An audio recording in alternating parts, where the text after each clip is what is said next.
comerciales del día de hoy, dentro de todo el debate de reforma hacendaria, reforma fiscal que se está llevando a cabo en el Senado de la República. Es muy pertinente escuchar a nuestros invitados el día de hoy, que han publicado a través de Ethos, Laboratorio de Políticas Públicas, un muy buen estudio sobre el gasto público en México, que se llama Cómo gastar mejor para crecer, estudio sobre gasto público frente a una inminente reforma fiscal. Nos acompaña el doctor Carlos Elizondo Mayer Serra, es doctor en Ciencia Política por la Universidad de Oxford, profesor investigador de la División de Estudios Políticos del Centro de Investigación y Docencia Económicas. Ha sido un investigador durante muchos años de política comparada, política tributaria, es uno de los expertos en México sobre política tributaria, política fiscal. También, entre otros cargos, fue embajador ante la Organización para la Cooperación y el Desarrollo Económico. También se encuentra con nosotros Julio Madrazo, él es licenciado en Relaciones Internacionales por la Universidad Nacional Autónoma de México, maestro y candidato a doctor en Gobierno de Estados Unidos y Políticas Públicas por la Universidad de Georgetown. Actualmente es socio de la calle Madrazo y Mancera. Ha sido el director general de Hoy Comunicación, empresa de servicios de comunicación y planeación estratégica, socio director de CIMAC, vicepresidente para América Latina de Shepardson Stern Kaminsky.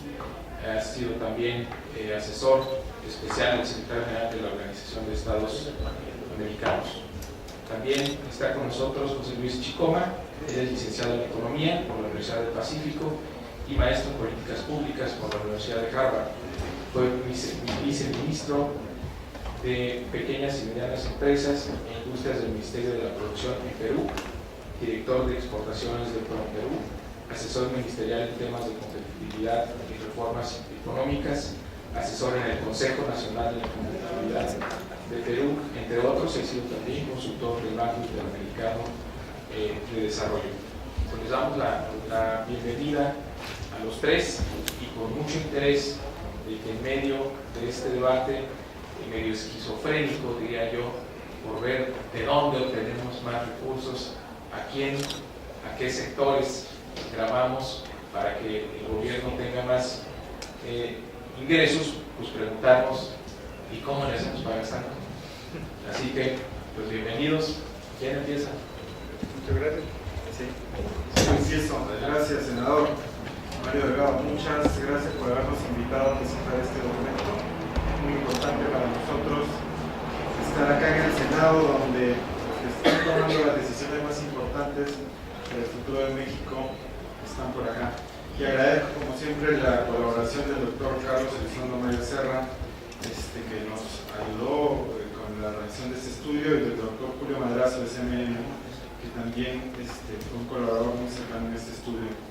Y cuando hablamos del gasto, las noticias no son tan buenas en México, así que voy a empezar por una tangente, por otro tema, que es muy positivo para México. Si vemos el índice de complejidad económica que publica la Universidad de Harvard, ubica a México en el puesto 20 de más de 100 países en todo el mundo.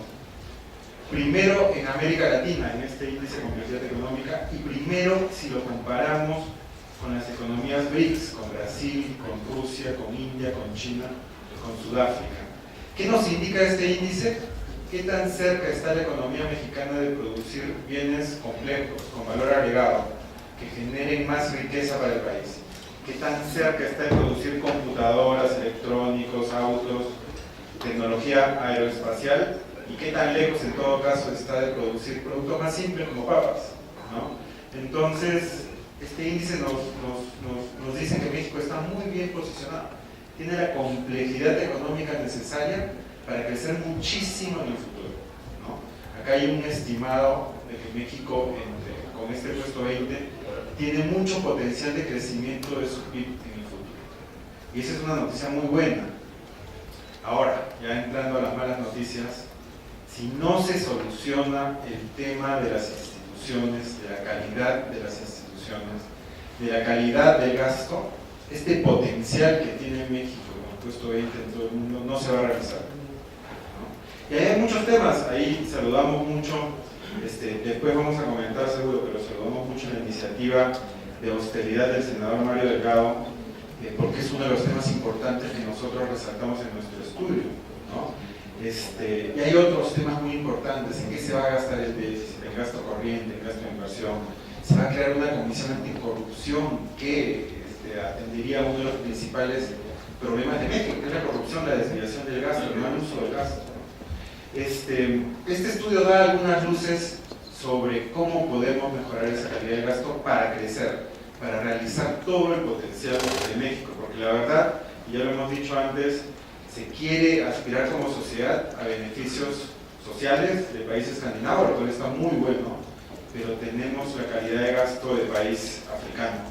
En los índices de competitividad relacionados con instituciones y con desviación del gasto, México está muy cerca del puesto 100 entre más de 100 países. Tiene una calidad de gasto muy mala, ¿no? Entonces, esto es lo que reflejamos en el estudio. Antes de incrementar los impuestos, que ya se está haciendo de manera muy fuerte, se necesita mejorar significativamente la calidad de gasto. Hay un gráfico que podemos ver que lo que queremos es aumentar la calidad de gasto conforme se aumenta la recaudación, ¿no? Ante esta inminente reforma hacendaria. Y si pasamos a la siguiente, el objetivo es impulsar que se realice un gasto más responsable, y ahí tenemos algunos principios que vamos a describir posteriormente. Y este es un poco el esquema de lo que hemos presentado en el estudio, y que ahora el doctor Julio Madrazo y el doctor Carlos Elizondo nos van a detallar un poco más, que son las oportunidades que tiene México y que no se pueden perder, los principios de un gasto responsable, uno de los cuales es la austeridad y reducir los gastos superfluos, un análisis del gasto público y cómo ha crecido de manera muy grande en los últimos 12 años, con escasos resultados de desempeño, de beneficio para la sociedad, y finalmente cómo planteamos que se gaste mejor para crecer. Así que le doy la palabra al doctor Julio Madrazo, quien nos va a hablar de los principios del gasto responsable y las oportunidades que no se pueden perder. Buenos días, muchas gracias, senador, por invitarnos y como dice José Luis, vemos con muy buenos ojos la iniciativa que se presentó ayer. Yo quisiera brevemente, el estudio está ahí disponible para que todos tengan una copia y lo puedan ver con más detenimiento, pero quisiera yo brevemente enfocarme a lo que se dedica el primer capítulo, que son los logros en política macroeconómica y los logros institucionales que el país ha tenido en las últimas 2 décadas, década y media, que son fundamentales como plataforma para que el país pueda crecer y que de ninguna manera debemos perder después de tantos esfuerzos y después de los frutos tan importantes que han rendido. Lo primero es el bono democrático de México. Tenemos 25 años para poder hacer que los mexicanos jóvenes que están ingresando a la fuerza laboral sean mexicanos productivos, más productivos de lo que hemos sido hasta ahora, y puedan generar la riqueza y el crecimiento económico que nos permita en el futuro tener un país rico y, por ejemplo, con fondos de pensión bien fondeados que le permita a esta clase trabajadora poderse retirar de manera decorosa.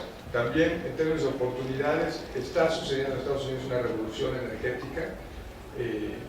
Gran parte de lo que está alimentando la urgente necesidad de la reforma energética que se está discutiendo ahora es justamente lo que está sucediendo en Estados Unidos en términos no solo de petróleo, sino también de gas. Hay que generar la infraestructura de transporte y distribución necesaria para que haya un mercado de energéticos en México, y la variabilidad de los precios en el mercado de hidrocarburos es una cosa fundamental para que México pueda aprovechar esta reforma, sobre todo en términos de gas, y tener hidrocarburos y energía a precios competitivos. Otro ejemplo muy importante de lo que está pasando en términos de la reforma de productividad y producción en el mundo son las llamadas impresoras 3D, está habiendo cambios enormes en la productividad de las compañías, de la talla de General Electric u otras, donde sus departamentos de investigación y desarrollo están cada vez más acelerando el cambio de su manera de trabajar y donde las tecnologías nuevas están siendo importantísimas en términos de la productividad que están alcanzando. La formalización del empleo, la reforma fiscal debe ahondar esa formalización. México ha venido creciendo de manera importante en términos del empleo formal de los trabajadores y eso no se debe perder tampoco. La recuperación del crédito, esperamos que el sector privado y sobre todo a partir de la reforma fiscal financiera que se pasó repunte, pero hasta ahora el crecimiento anual real ha sido magro y debería crecer. También así los flujos de inversión, pueden ver la caída importante que hubo en el 2009 a partir de la crisis del 2008, pero se recuperaron de manera muy importante en 2011, 2012. Este año no han sido tan importantes, todos estamos conscientes de la desaceleración económica, pero es importante que la reforma fiscal que se haga sea atractiva y para generar garantía, seguridad y poder atraer flujos de inversión. Lo mismo que el déficit fiscal, México hasta ahora se ha comportado de manera bastante responsable y tiene uno de los déficits fiscales más bajos de sus competidores, no solo junto a países de la OECD, pero también junto a países con los que competimos por inversión, fundamentalmente América Latina, Brasil, China, Rusia. Lo mismo, todo esto ha creado una circunstancia muy importante para el país en la que México, que es la rayita sólida de la mitad de la tabla, pueden ver cómo ha ido creciendo en términos de la participación del mercado de importaciones de Estados Unidos. Entonces México ha ido capturando una mayor parte del mercado americano, al mismo tiempo que Canadá lo ha ido perdiendo, que Japón lo ha ido perdiendo, y los dos ganones han sido México y China, ¿no? Y en ese sentido es muy importante que México también vaya creciendo en el valor añadido que le damos a cada unidad exportada. Aquí hay algunos ejemplos, por ejemplo, hasta la derecha, el equipo de cómputo y periférico, el valor añadido que le damos es muy poco, solo el 9% del valor de exportación es nacional, frente a prendas de vestir, donde ya el 37% es nacional, automóviles, muy importante, el 35% del valor de todas las exportaciones son valor añadido en México, autopartes también 26%. Entonces, en todas estas industrias quisiéramos o deberíamos ir viendo que el valor nacional por unidad exportada va creciendo. Y son algunos indicadores macroeconómicos e industriales que nosotros creemos deberían acentuarse con una reforma hacendaria para que hubiera las condiciones de que todas estas, disciplina fiscal, crecimiento de las exportaciones, crecimiento de valor añadido por unidad exportada, se vean fortalecidos y no haya justamente pérdida en lo que se ha venido logrando estos 15, 20 años. Lo mismo en términos de la responsabilidad de la política monetaria, en donde también se ha logrado controlar no solo la inflación, sino también el tipo de cambio, la manera como se ha manejado el tipo de cambio. En términos de los principios de gasto responsable, voy a pasar la palabra al doctor Elizalde. Muchas gracias, Julio. Sobre todo gracias al senador Mario Delgado por tener la oportunidad de discutir con ustedes en este momento en que se están tomando decisiones que van a ser cruciales para los siguientes años. Cómo vemos desde la Fundación Ethos los principios que deberían de guiar cualquier reforma hacendaria. Lo que hasta ahora nos han dicho Julio y José Luis, para ponerlo en términos muy mediáticos, es que sí, en algún sentido, un Mexican moment. ¿Se acuerdan esa frase que se puso tan de moda hace algunos meses y que ahora parece haberse borrado? La pregunta es cómo hacemos que ese moment no sea literalmente nada más un momento. Y una de las cosas que se pueden hacer es gastar mejor. Cuando los estados gastan bien, vuelven a las sociedades más productivas y más justas. Cuando no lo hacen, tienen el efecto inverso. Entonces, en este estudio, trazamos después del análisis del mismo, originalmente esto iba a hacer las conclusiones, pero pusimos al principio que nos parece que es muy importante de arranque. Cuando los señores senadores, señores diputados, se sienten a discutir cómo van a recaudar y cómo van a gastar, creemos que tendrían que tener en mente los siguientes principios. El primero, que puede resultar obvio, pero se nos olvida mucho, es que los recursos son del ciudadano, no del gobierno. Nos dice el senador Mario Delgado con razón que ahorita hay una gran demanda de sacar dinero. Señores senadores, la fuente mayor de dinero que tienen disponible es todo el desperdicio del gasto público. Y por eso celebro que el senador haya mandado una iniciativa con esa preocupación. Porque la verdad de lo que se trata de una reforma hacendaria es quién paga, para qué. Y siempre parece más fácil recargarse en el contribuyente que en aquellos partidas del gasto que tienen ganadores con nombres y apellidos, que ya los consideran propios y que no quieren soltar. Les voy a dar un dato que es anecdótico, pero me parece revelador. ¿Cuánto cuesta la monarquía más cara de Europa al contribuyente? Que es la monarquía de Holanda. Yo pensaba que era la inglesa, pero la de Holanda. Cuesta lo mismo que el Instituto Electoral de Veracruz. ¿No les parece un sinsentido? O bien, pues como ya tiene una monarquía puede ser más barata, o claramente lo que tendríamos es que pensar todos aquellos recursos del gobierno que se usan para beneficio de la clase política y no para beneficio de los ciudadanos. Y este es el primer principio. El segundo es que una vez que tenemos claro esto, el gasto de dinero de los ciudadanos solo se debe utilizar en aquellos rubros donde claramente se aumente el bienestar de los mismos. Aquellas partidas presupuestarias que no logran eso deben de ser canceladas. Y tercero, más desde el punto de vista impositivo, el sistema fiscal debe ser lo más amplio y lo más neutro posible. ¿Qué significa esto? Que no recaiga sobre los mismos de siempre y que dos individuos que estén en el mismo nivel de ingreso deberían de pagar lo mismo independientemente si uno está en un sector o en otro. Si me permiten un paréntesis impopular, por eso creo que la reforma del IVA en la frontera es correcta. No hay ninguna justificación para que el IVA paguen más los que se hospedan en un hotel en León que los que se hospedan en un hotel en Cancún. No hay ninguna justificación económica para que uno pague un IVA del 11 en Cancún y otro pague un IVA del 16 en León. Todos los impuestos deben de tener como principio básico que no tengan privilegios, que capturen a todos, que las tasas sean parejas, que no hayan mecanismos de ganar cambiando el origen de tu ingreso a una ciudad o a una entidad o a un sector. Y luego tenemos como principio cuarto que centrarnos en aquellos gastos, en aquellas inversiones que van a tener rentabilidad hacia el futuro. El Estado puede ser un gran detonador de productividad. ¿Qué sería esta ciudad si hubiéramos hecho ya el aeropuerto capitalino que presidente Fox propuso y se atoró por una serie de razones? Esas son las oportunidades para las cuales el Estado, y solo el Estado, puede actuar, y ahí tendría que estar el grueso, digamos, de la discusión. Ahora, ¿cuáles son los instrumentos, digamos, los mecanismos que tenemos para lograr llegar a estos principios del gasto responsable? La primera, que no lo hemos cumplido, la renta petrolera no se debe de gastar en gasto corriente. Gracias.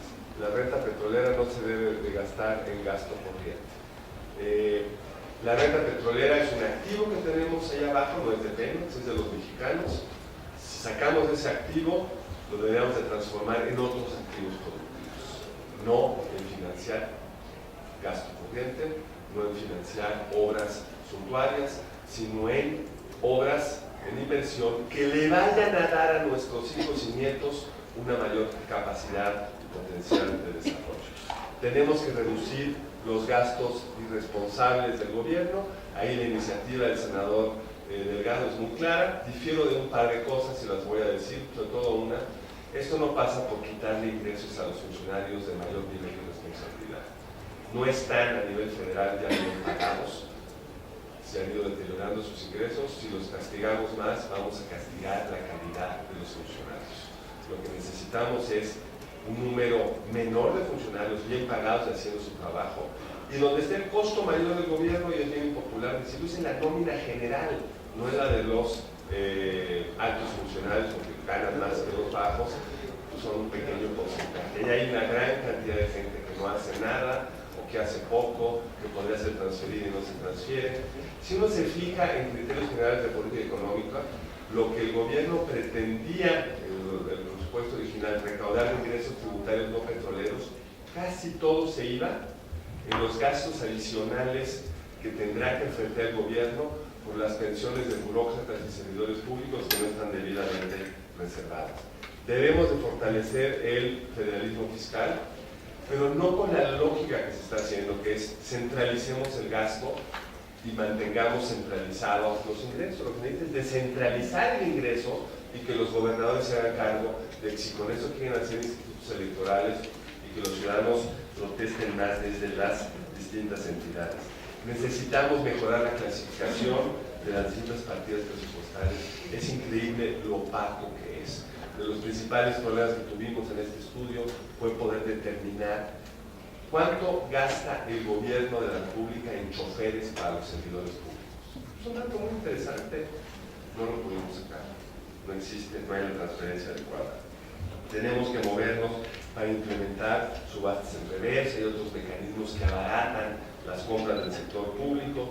Requerimos, y este es un pendiente legislativo, un país fuerte y con jurisdicción a los 3 niveles de gobierno, porque si el gasto federal es opaco, el de las entidades en general es mucho peor, y requerimos, es urgente, una comisión de corrupción fuerte.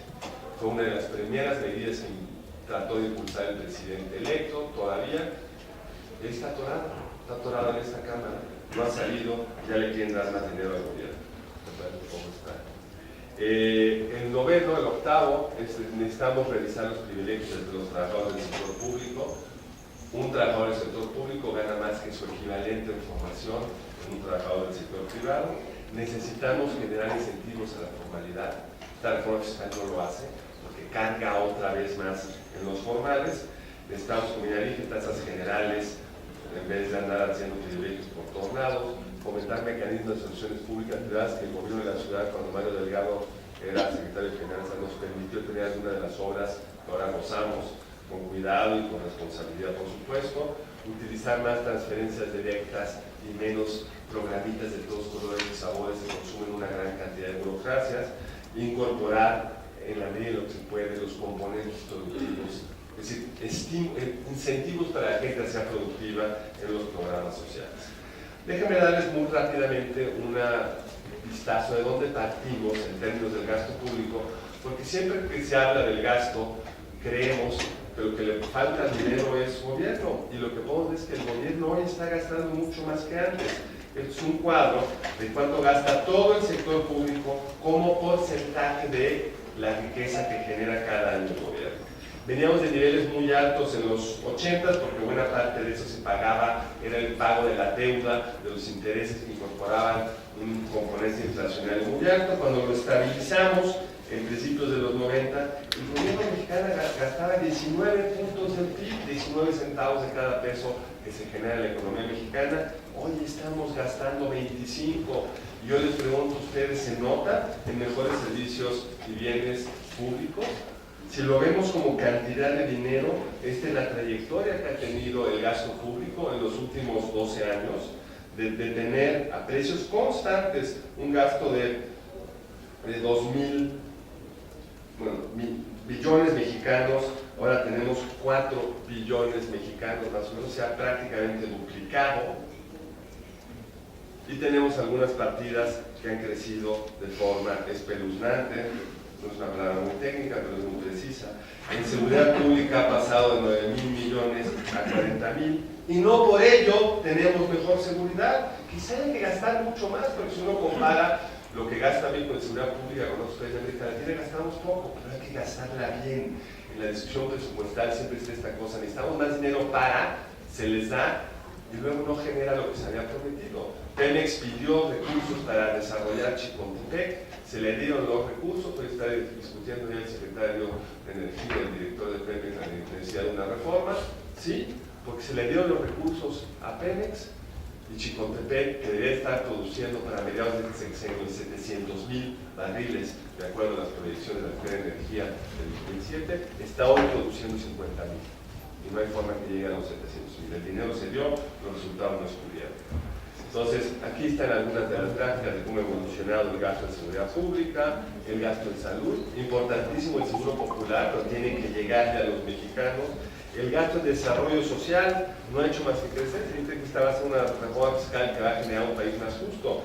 Si la justicia se lograra gastando más dinero, pues en desarrollo social gastábamos 20,000 millones de pesos en el 2000 y ahora gastamos en el 2014, se espera 106,000 millones de pesos y no nos hemos vuelto un país más justo. Por ello, el caso, digamos, también emblemático es todo lo que gasta México en educación, que gasta más que otros países, ha seguido creciendo en los últimos años y no por eso tenemos un mejor sistema educativo. Y con eso le regresaría la palabra a José Luis para que nos explique por dónde deberíamos de gastar para poder potenciar el crecimiento. Importantes. Yo mencioné un índice de complejidad económica que ubica a México como una de las economías principales en el mundo y con más potencial. Pero eso no se va a realizar si no se invierte de manera adecuada en, y ahí ponemos, en educación. Y eso no implica necesariamente gastar más, sino gastar por resultados y gastar muchísimo mejor, que haya más transparencia y que haya más verificación de qué se está logrando, eliminar programas que no logran lo que se esperaba y priorizar programas que sí están teniendo un impacto bueno. Invertir más en infraestructura. Ahora se habla muchísimo del déficit, pero no se sabe cómo se va a invertir ese déficit. Si se va a invertir en gasto corriente, va a tener un efecto nefasto en las finanzas públicas de México de largo plazo. ¿Por qué? Porque el gasto corriente es muy difícil de revertir. Pero si se invierte en infraestructura, va a tener un impacto en el crecimiento de largo plazo y sí se podría revertir cuando se acabe la inversión en esta infraestructura.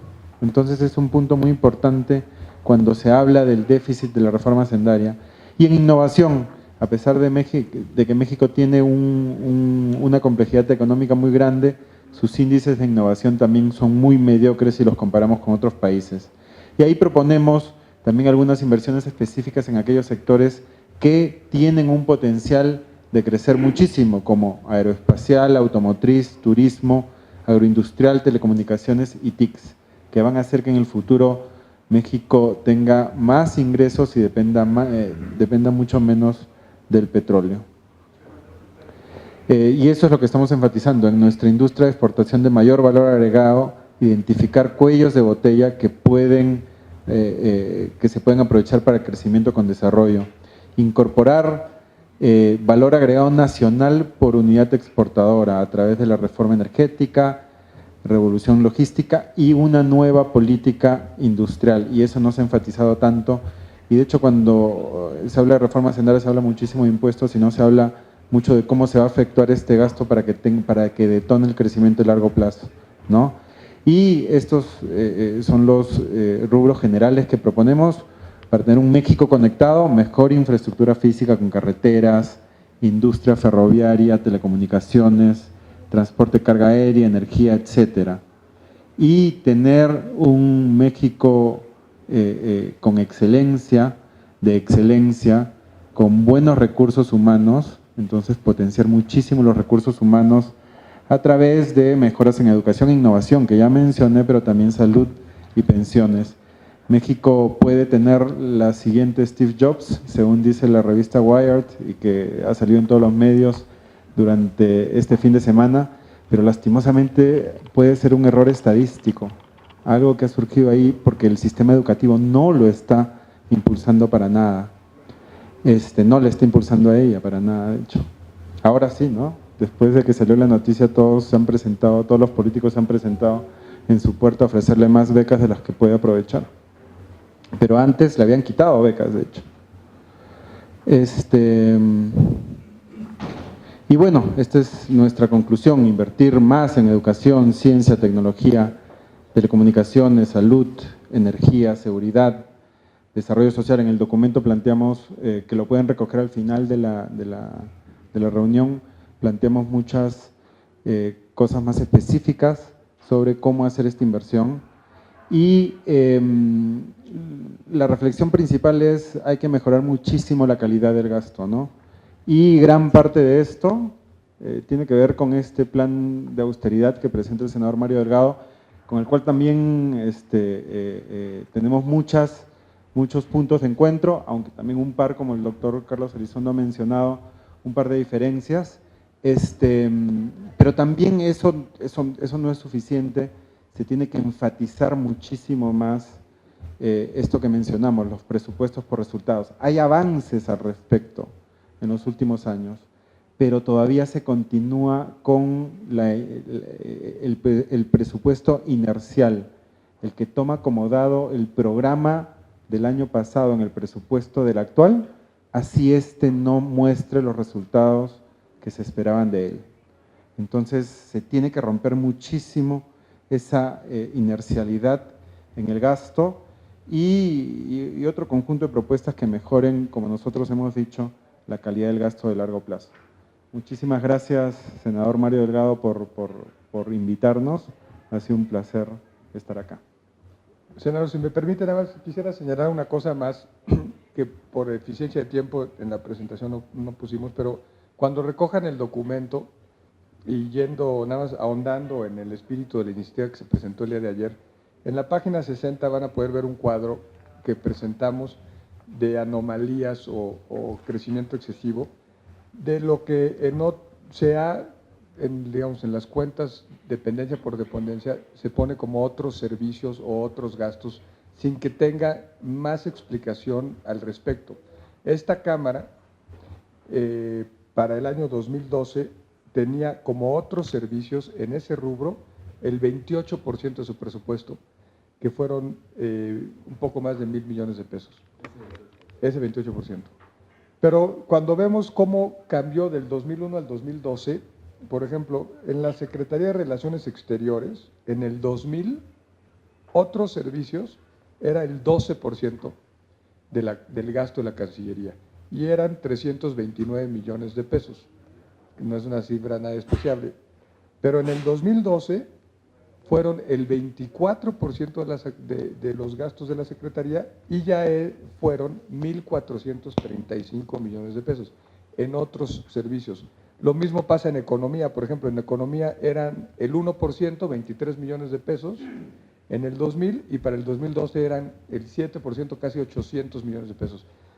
En rubros donde la verdad es que hay muy poca transparencia y muy poca rendición de cuentas en términos de a dónde se está yendo ese dinero, en cómo se está gastando, ¿no?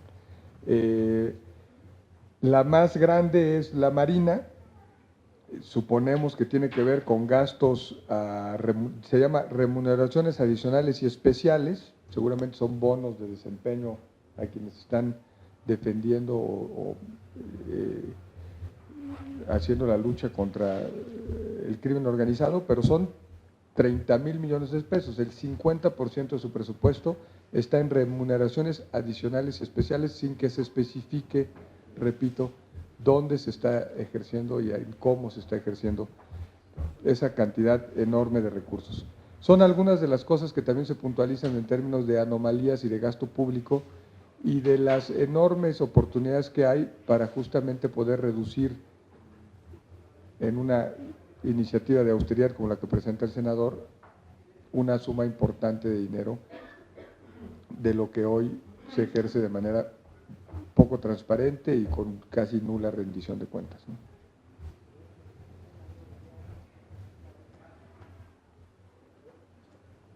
Bueno, muchas gracias a los tres. Pues sí, me quedo un poco más preocupado de lo que estaba por lo que hemos visto aquí el día de hoy. Pero bueno, vamos si algunos de ustedes tienen algunas preguntas, lo hacemos. Yo tengo aquí algunas, pero me las reservo para el final. Adelante, por favor. Es una reflexión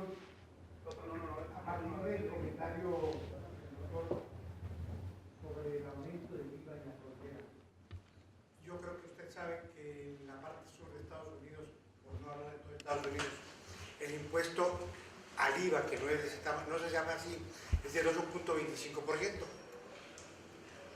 El mercado fronterizo, para nosotros los fronterizos, lo hacemos normalmente porque así es el ritmo y la dinámica de la vida fronteriza con Estados Unidos. No voy a hablar del empresarial, del ciudadano común y corriente, que hace sus compras en Juárez y hace sus compras en El Paso, para ir nivelando de alguna manera el gasto personal. Esto sin hablar de la calidad, no me voy a meter en la calidad, que decididamente la de allá es superior. ¿Cómo es posible que digan que no impacta en la vida de México porque es una ciudad muy pequeña, cuando vamos a pagar el 16% de impuesto, 5 puntos porcentuales más que los 11, cuando en Estados Unidos pagan el 8.25 y las cosas son más baratas? Entonces, eso se me hace que es una forma muy general de hablar. Estoy de acuerdo con usted en el hecho de decir que todos los mexicanos debemos de pagar el mismo porcentaje. Estamos dentro del territorio nacional. Sin embargo, el trato a la frontera no es el mismo. Nosotros tenemos que vivir de muchos productos que nos mandan de Estados Unidos, y le voy a ejemplificar: tomate, cebolla, chile, entra hasta chino a Ciudad Juárez, porque no llega la producción nacional a la frontera. Creo que tratar con un rasero general al país es bueno, pero las premisas a veces hay que variarlas, ¿sí? Y entender la dinámica de la vida fronteriza.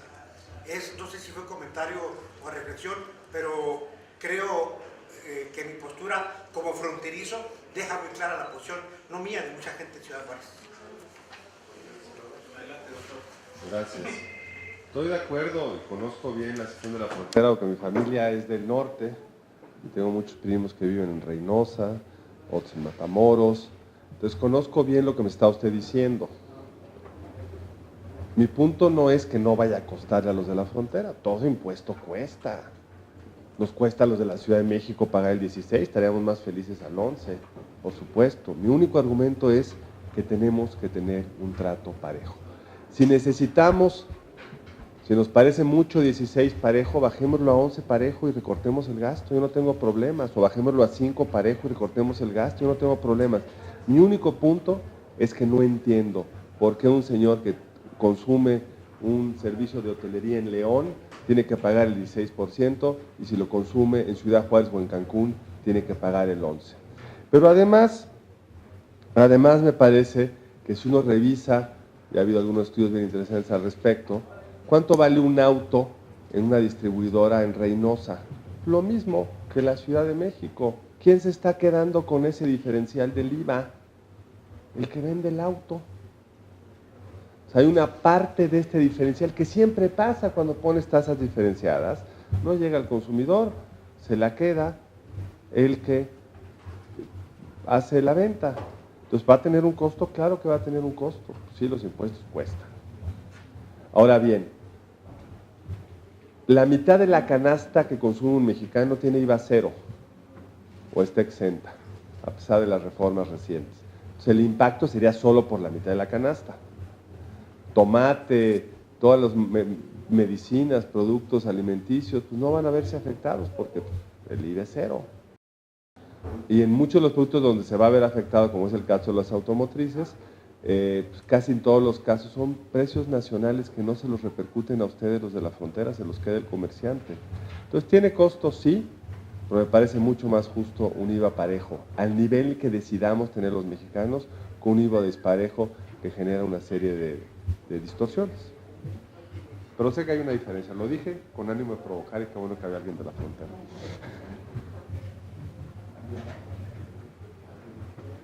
Gracias. Me parece muy interesante y sería que efectivamente se necesita la austeridad, pero sobre todo la calidad. Las dos cosas. Las dos. Cuando se habla de invertir en estos temas, bueno, se dice que debemos tener presupuestos orientados a resultados, porque efectivamente al ver las cifras de cómo ha crecido el gasto neto total en México, ver también cómo ha crecido la deuda de los estados, pues vemos que en la ley de coordinación fiscal y en todos los fondos que quieran, pues hay fórmulas que quizá no necesariamente tengan criterios de estrategia, quieran que puedan traer. Me voy a leer este libro. Qué bueno que transparentemente ya se vea que pasa no para aumentar la cantidad de inversión. Entonces, ¿cómo le hacemos para que este gasto en México, lo van a hacer un gasto de mayor de México, tengamos una planeada que desempeñe un estándar no solamente a nivel país, pero a nivel mundial, sino también en los estados, en lugar desde el centro, tomarle la medida a los estados, como en otras palabras, ¿qué propondrían ustedes para que esto muchísimo resultado por qué no se da?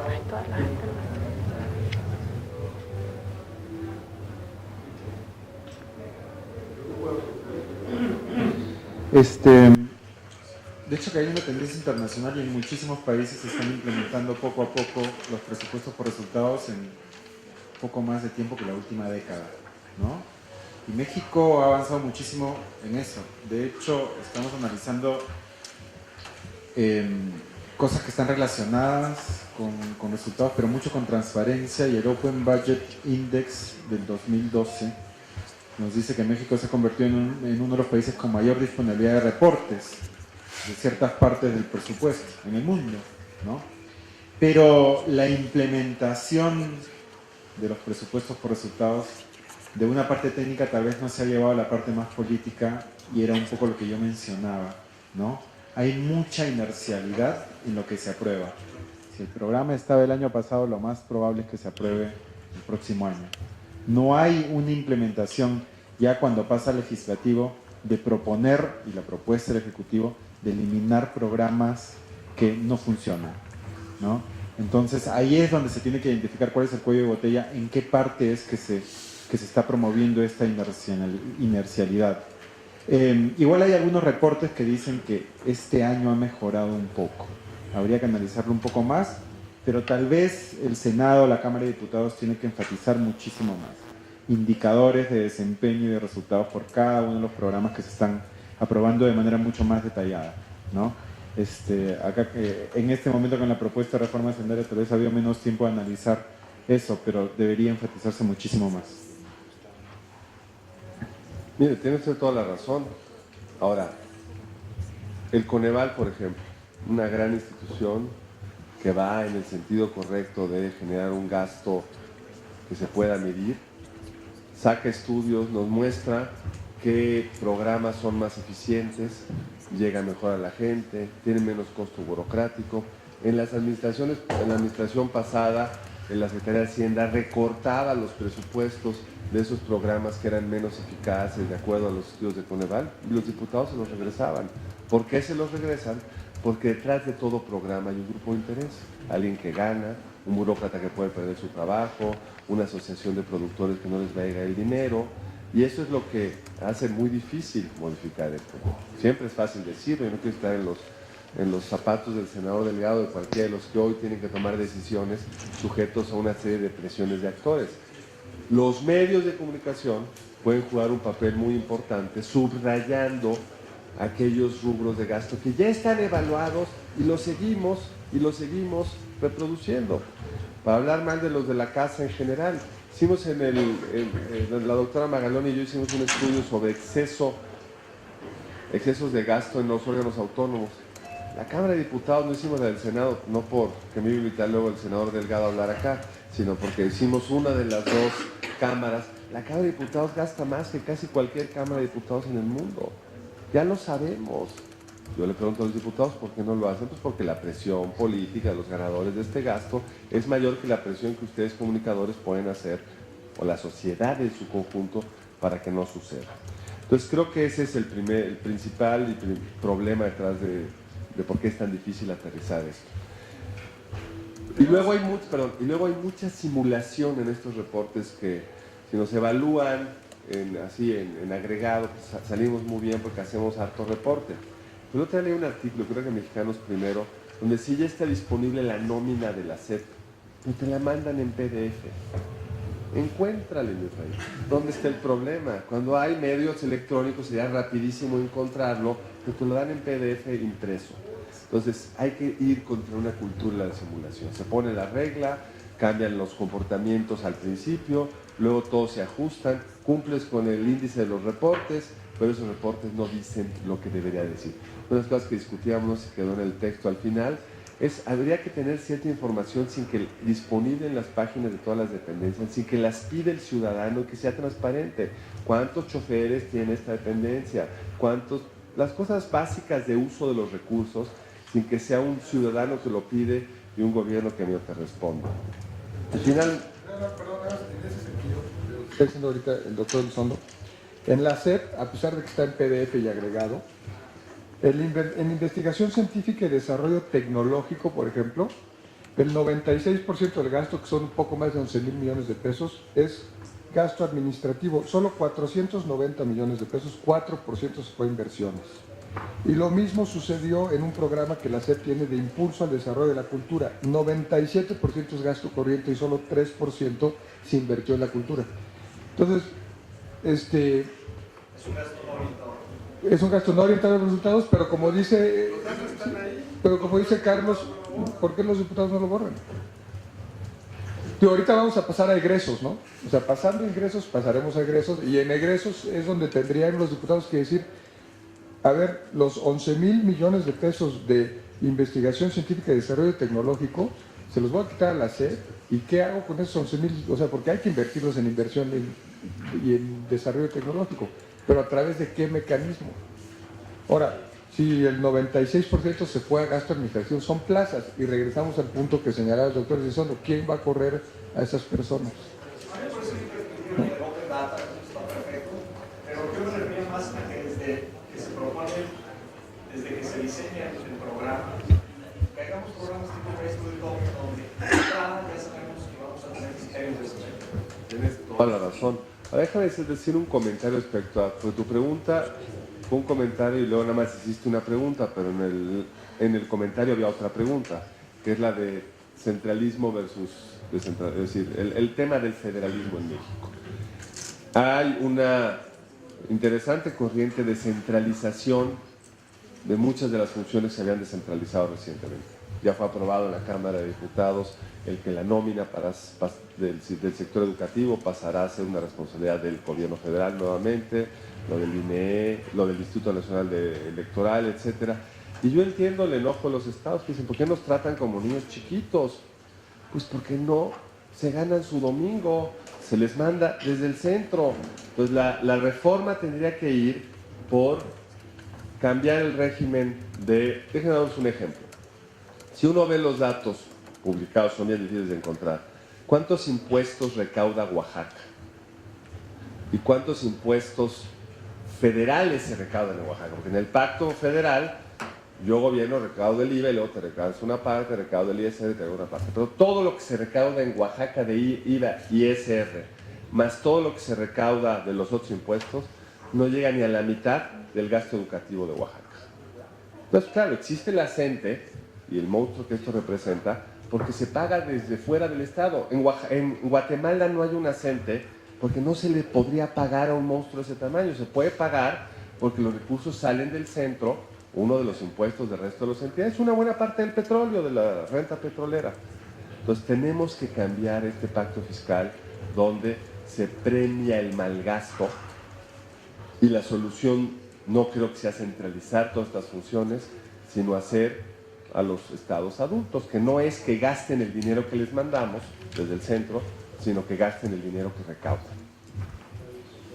Aquí tenemos un cuadro, en efecto, gracias Julio. Los ingresos tributarios de los estados y municipios como porcentaje de la recaudación total.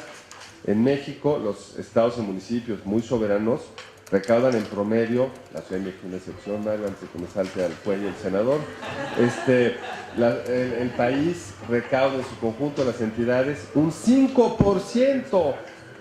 En Canadá, si son muy adultos, recaudan el 50% de lo que gastan. Entonces, si eres adulto, se te trata como adulto.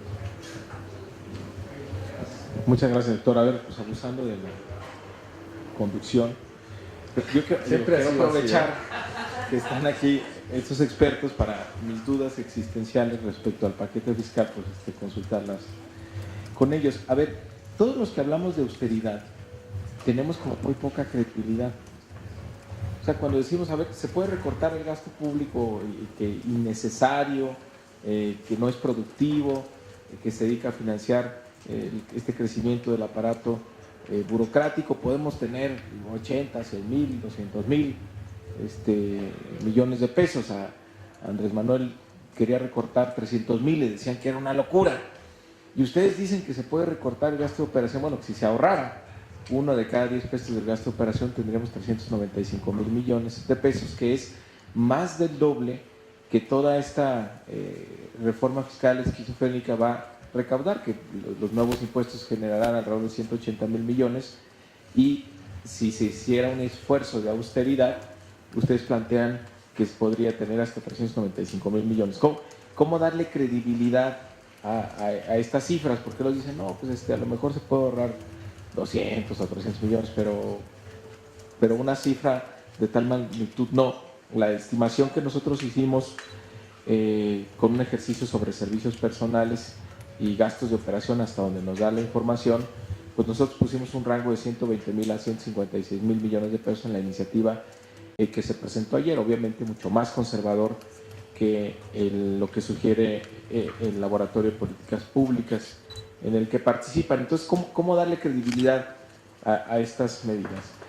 La otra es su opinión respecto al tema de la formalidad en las iniciativas que se están presentando, porque pues de repente se propone una pensión universal que no es universal y en el que solo se beneficiarían quienes están en la informalidad, es decir, quienes están en el ISSSTE y en el IMSS y no serían beneficiarios.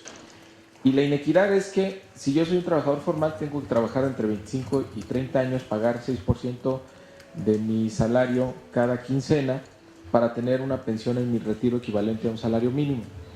Y si yo soy un trabajador informal, pues no tengo que cotizar absolutamente un peso a nadie y al final pues tendré una pensión equivalente casi a un salario mínimo, por lo menos 2/3 de un salario mínimo.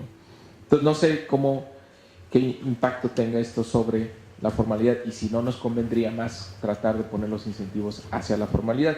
Y luego en un seguro de desempleo, que más bien parece como un pago por retiro, se sustituye el financiamiento de la vivienda, que aquí sí lo había muy pocos beneficiarios de la política de vivienda, a pesar de que todos contribuyen, y que ahora se va a dedicar hacia el seguro de desempleo. ¿Cuál es el impacto que puede tener esto en la tasa de ahorro nacional y cuál es el incentivo que también generaría sobre el mercado de trabajo?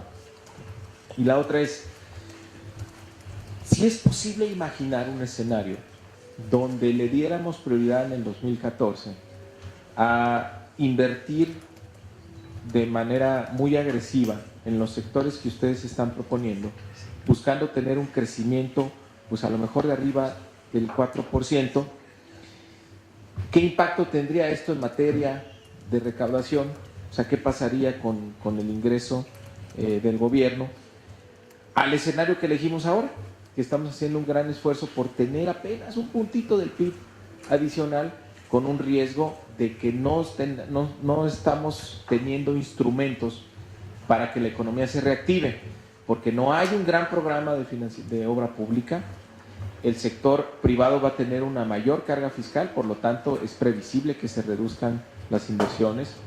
Por el caso de los pymes tampoco va a llegar el crecimiento. El Instituto Nacional del Emprendedor acumula un 70% de su ejercicio a estas alturas y para el año que entra, pues yo no sé si nadie les avisó que estamos a punto de entrar en recesión y que hay millones de unidades económicas que requerirían de algún apoyo, pero pues su propuesta de incremento del presupuesto es de apenas del 10%, es decir, por las pymes tampoco va a venir el crecimiento.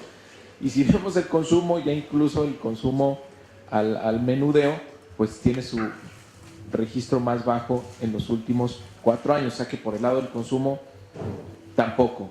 Entonces, si ustedes creen que es posible imaginar otro escenario donde le demos prioridad al crecimiento, donde la gente no pague el costo de la desaceleración ni de mayores ingresos tributarios, y al tener más crecimiento, pues el gobierno tenga el objetivo que está persiguiendo, que es tener mayores recursos.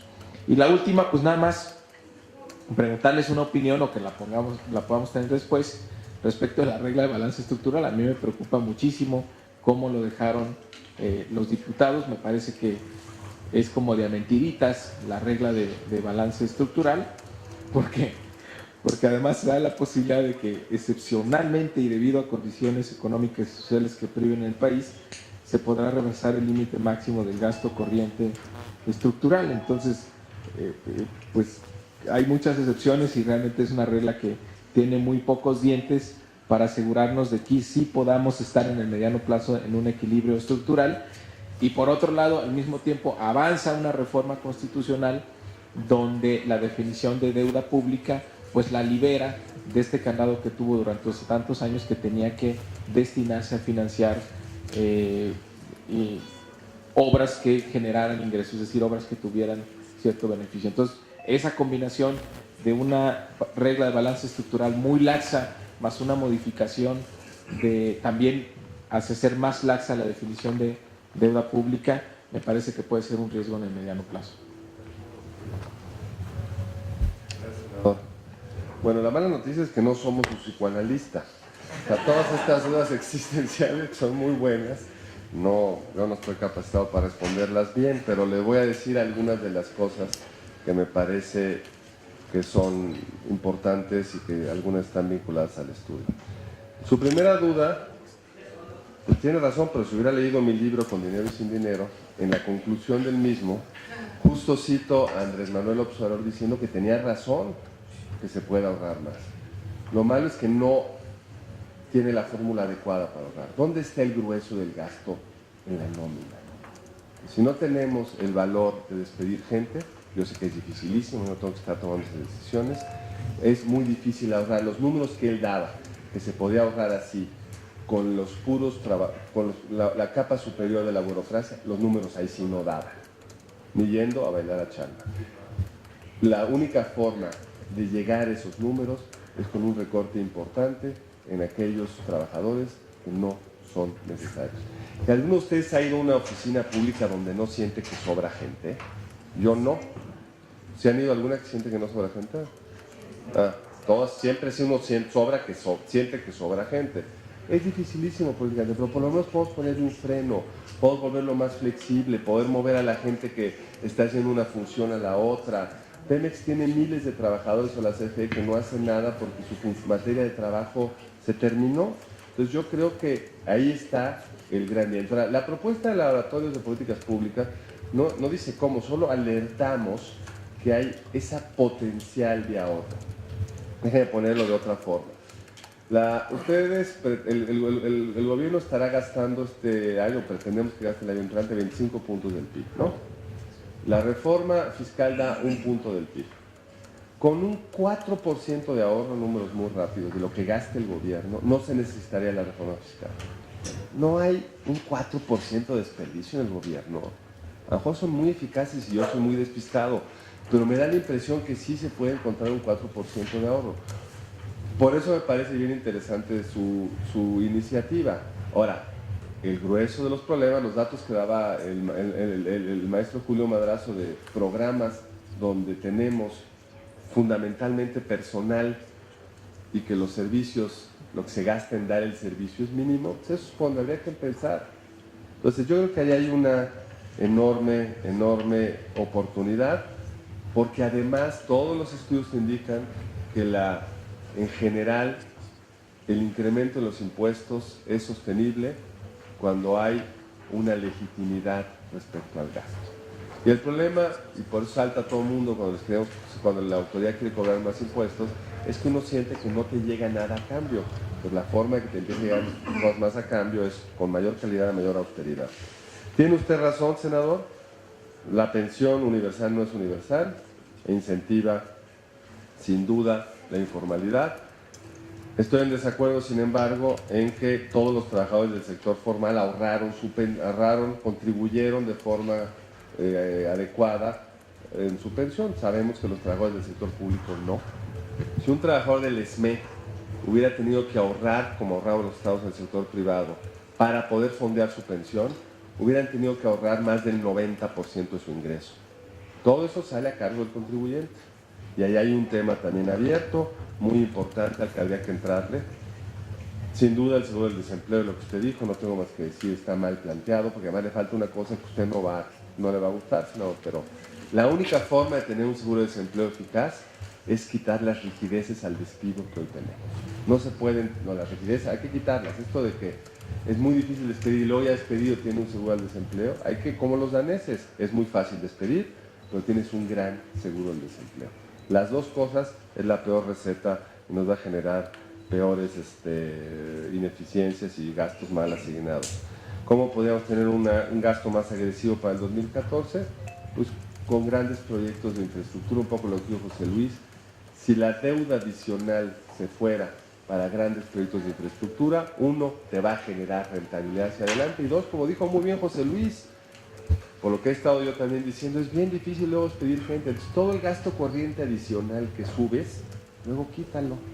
Y esto me lleva a su última pregunta existencial, que es, sí, el balance estructural es de una laxitud terrible. Más o menos 2% del PIB, ya de por sí es una locura, con estas salidas que usted está bien diciendo que es correcto, con una esperanza de incrementar los ingresos que no queda claro de dónde van a venir.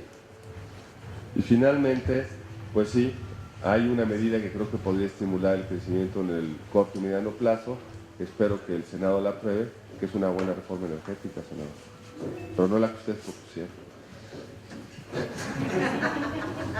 Yo nada más ahondar un poco en la primera, en términos de la credibilidad y la austeridad, porque sí es muy fácil decir dónde recortar, y desde el gobierno es muy fácil también decir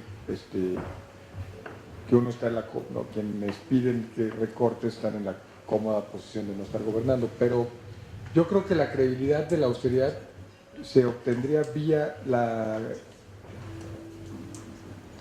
lo que ya habíamos señalado y que estábamos comentando antes de esta sesión, que es un estricto monitoreo de cómo se gastan los recursos y una comisión anticorrupción fuerte, con dientes y eficaz. Vía el gasto, vía los escándalos de corrupción que a todas luces vemos y donde no pasa nada, si pudiéramos controlar esos escándalos de corrupción, identificarlos y acabar con la corrupción o disminuirla muchísimo, habría bastante más dinero en términos del ejercicio y de los recursos públicos. Entonces, también al haber más dinero, a lo mejor se necesitarían menos recursos, porque yo creo que donde López Obrador sí le dio también al grano era en los 300,000 millones de pesos que él decía que se iban en corrupción. Si dos cuentas de la señora Gordillo tenían 1,800 millones de pesos, a lo mejor la cifra de los 300,000 se queda corta. Entonces, si este país está dilapidando ilegalmente en componendas fuera de la ley, más o a veces cosas que acaban siendo legales, tristemente. sí, también, ¿no? Entonces, a lo mejor para llegar a la austeridad, el primer paso es el escrutinio detalladísimo de cómo se está gastando, dónde se está gastando, y una comisión anticorrupción que nos empiece a dar garantías de que en el dinero de Tabasco dedicado o por lo menos asignado al Seguro Popular, y usted conoce el caso perfectamente bien, se va al Seguro Popular y no se va en campaña electoral o en quién sabe qué se haya ido. Sí. Tal vez enfatizar uno de los puntos que el doctor Elizondo mencionó, muy importantes en el plan de austeridad, ¿no? Creo que en ningún país del mundo el sector público, se espera que los funcionarios del sector público ganen igual que en el sector privado. No, pues el Estado no es un banco de inversión que paga muchísimo, aunque a veces los funcionarios trabajan tantas horas como en un banco de inversión, ¿no? Acá hay muchos y me lo pueden decir a mí, ¿sabes? Pero considerando estas diferencias, igual es importante no desincentivar a recursos humanos que sería bueno que se queden durante muchos años en el sector público para obtener mucha experiencia y sepan qué hacer. En experiencia en el sector público, en altos mandos, puede costar carísimo en el largo plazo, ¿no? Entonces, ahí uno de los puntos de la propuesta sería interesante analizar más y también considerar que a nivel federal las cosas son muy distintas que a nivel estatal, y a nivel estatal hay muchísimo abuso, ¿no? En choferes, en personal adicional, en sueldos excesivos, en gastos totalmente ridículos, ¿no? Entonces ahí es tal vez donde se tiene que enfatizar un poco más con la dificultad que hay que hacer, que hay para hacerlo por la autonomía. Y con respecto al crecimiento, siempre hay algo político. El crecimiento, el gasto corriente es más fácil de ejercer cuando la economía se está desacelerando, y el crecimiento generalmente se logra por acciones que tienen efecto a largo plazo. Entonces ahí está la importancia de tener senadores responsables como usted que pueden ver un poco más a largo plazo y promover la inversión en proyectos que sí van a tener efecto en el largo plazo. Bueno, pues muchísimas gracias. Agradecerle a todos y cada uno. José Luis, muchísimas gracias. Julio, muchas gracias. Doctor Elizondo, que demostró ser un gran psicoanalista económico. Muchas gracias por su presencia. Y bueno, la idea es que pues, más senadores tengan esta información. Por supuesto que vamos a hacer un resumen de lo que aquí se ha tratado y compartirlo con el resto de mis compañeros. Me parece que en este debate que estamos persiguiendo impuestos y estamos persiguiendo personas y literalmente hasta el perico de las familias, pues vamos a sugerir que hagamos una pausa y revisemos la austeridad. Muchísimas gracias.